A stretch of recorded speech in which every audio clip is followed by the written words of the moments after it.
Good morning, welcome to H vlog. So आजचा दिवस आहे दुसरा. सो आज आम्ही चाललो होतला साईट सीइंगला पूर्ण. सो आज आमच्या 3-4 साईट सीइंग आहेत. एक आहे सर्वात म्हणजे लेह पॅलेस. सो बघूया आता लेह पॅलेस. लेह पॅलेस हा 17व्या शतकात साधारण 1600च्या सुमारास राजा संगे नामग्याल असं यांनी बांधला. तिबेटमधील पोटाला पॅलेसप्रमाणेच याची भव्य तिबेटी वास्तुकला आहे. साधारण 7 ते 9 मजली हा राजवाडा आहे. याच्यामध्ये राजघराणे वरच्या माळ्यावर राहायचे, तर खालचे मजले घोडे, कर्मचारी आणि साठवणुकीसाठी स्टोरूम म्हणून वापरले जायचे. सो जेव्हा तुम्ही लेहला आलात की तर हा लेह पॅलेस नक्की व्हिजिट करा, खूप छान आहे.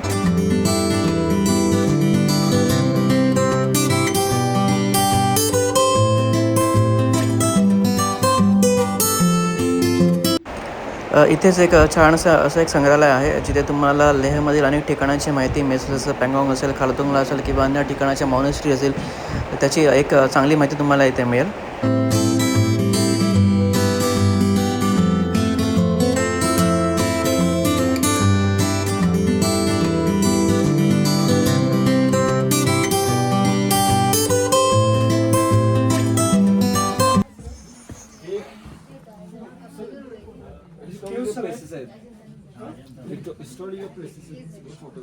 सन टेम्पल आहे हे कर्नाटकाचं. ही हम्पीच आहे. हम्पी हे सगळे केलेलं हम्पी ऑसम आहे.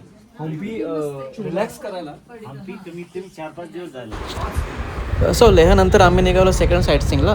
ती होती शांती स्तूपा म्हणून. लेहमध्येच आहे, लोकल साईट सीइंगमध्येच सेकंड जी आमची होती. सो बघू आता तिकडे.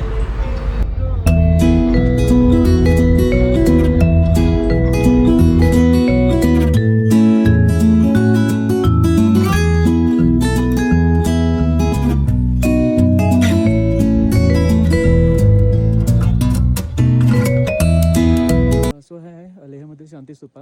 हे जपानी आणि लेहमधील लोकांनी कॉलॅबरेशनमध्ये बांधलं आहे. जपानचे लोक आणि गव्हर्मेंट आणि लेहचे गव्हर्मेंट असं. सो खूप सुंदर आहे हा शांतीस्तूप. आणि हे तुम्ही बघू शकता, हे आहे सगळं. शांतीस्तूपानंतर आमची थर्ड साईट सीइंग होती. इथे जवळ असलेले वॉर मेमोरियल. तिकडे तुम्ही बाहेर असलेले सगळे वॉरमध्ये जे इक्विपमेंट वापरले होते, जे मशीन वापरल्या होत्या, तुम्ही बघू शकता. तसे आतमध्ये इथे रिटायर्ड आर्मी ऑफिसर आहेत, ते तुम्हाला सगळ्या वॉरबद्दल छान माहिती सांगतात. इथे आतमध्ये तुम्हाला व्हिडिओ शूटिंग अलाउड नाही आहे. सो बाहेर वगैरे तुम्ही फोटो वगैरे काढू शकता.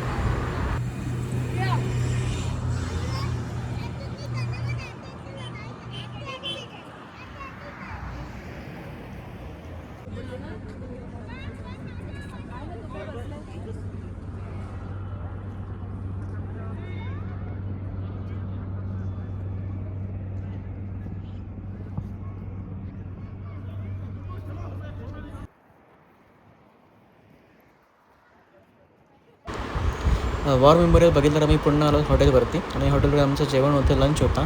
सो लंचमध्ये तुम्ही बघू शकता मेनू काय आहे. मस्तपैकी आमरस आणि पुरी असा मेनू होता. हे आमरस. अरे वाह. पुरी, अरे वाह. काजू करेला, अरे वाह. मटर मशरूम, राईस, वालाची उसळ. वाह, वेल डन. Thank you sir. संध्याकाळी आम्ही आलो तिकडे जवळच असलेल्या तिबेटियन रेफ्युजी मार्केटमध्ये. इथे तुम्हाला खूप छान प्रकारचे अँटिकपासून अनेक व्हरायटी मिळतील. हँडीक्राफ्टपासून बरेच इकडे तुम्हाला विंटेज किंवा अँटिक वस्तू मिळतील. मार्केट बरंच खूप मोठं आहे. इथे तुम्हाला शॉपिंगचे बरेच ऑप्शन अवेलेबल आहेत. सो असा होता आजचा दिवस. फर्स्ट डे आम्हाला पूर्ण ॲक्लेमॅटायझेशनसाठी मोस्ट होता. सेकंड डेला आमची लोकल साईट सीइंग होती. सो आता भेटू आपण पुढच्या भागामध्ये. टिल देन चॅनलला लाईक करा, शेअर करा, सबस्क्राईबसुद्धा करा.